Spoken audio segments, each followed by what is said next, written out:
Good morning, everyone. Diana here again. I did some studying on the Motion Pilot, which is only available in Cartoon Animator 5.2. Now, the Motion Pilot comes with 5.2. What I did on my previous videos was about the Puppet Gems, which is an additional little plugin that you can buy that has pre-made motions to use with this Motion Pilot. But you first have to learn how to do the Motion Pilot. I included a link to this sheet here. I made a PDF copy of this sheet which shows all of the movements on the transform section of the Motion Pilot, which is what we're going to go through today.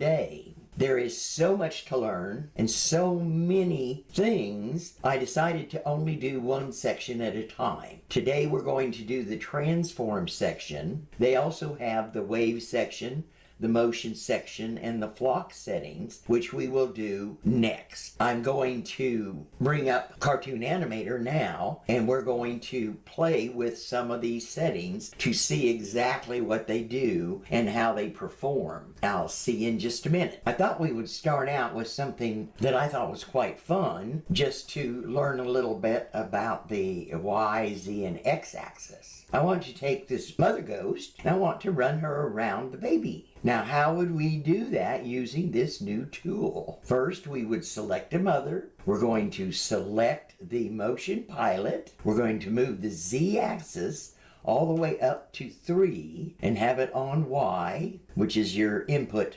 And then I want the Y to be 1 and the X to be 1. Now, I want to be a slower movement, so I'm going to click on my little deal down here where it said lazy mouse. And remember, it said that the lower number is the faster movement and the higher number is the slower movement. So I'm going to move it up to 27 because I need a little higher, slower movement. So now we're going to hit our preview, click on our space bar, and look at this. Mama is able to go and circle her little baby. She can go behind and in front and behind just by moving the mouse up and down on the Z-axis.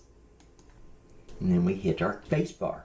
Now, I just think that is really cool. And there's a lot of objects that you can use that with. Okay, let's test out another one on our little voodoo doll. This one is the Rotate Scale X Right Enlarge. So we're going to click on the doll to get it set up. We're going to apply, and as we can see, the move is at 1. It's not actually active. The Z is down at 0. The rotate is on 1, and the scale is on 3, and it's marked as uniform scale. Now, I like a slower motion, so I'm going to run up here to 27, and then let's record and find out what it does. Hit the space bar. Oh, we rotate down to nothing. And then we can rotate right back till she's standing.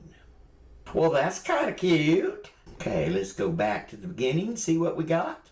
First, we've got our little ghost able to run all the way around. I really like that. I think that could be used in a lot of processes.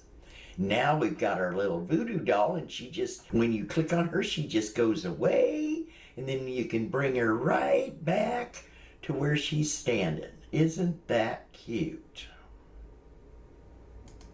Now for this one, I'm going to click on Window and turn on the timeline. And I have a keystroke there, and I want to put a keystroke here and bring our little bat to the middle of the moon. And then while he's at the middle of the moon, let's go down here to the last one, and it's called Scale and Keep Symmetry. And so we're going to apply it, and then we'll record, hit the space key, and he will just jitter up and down.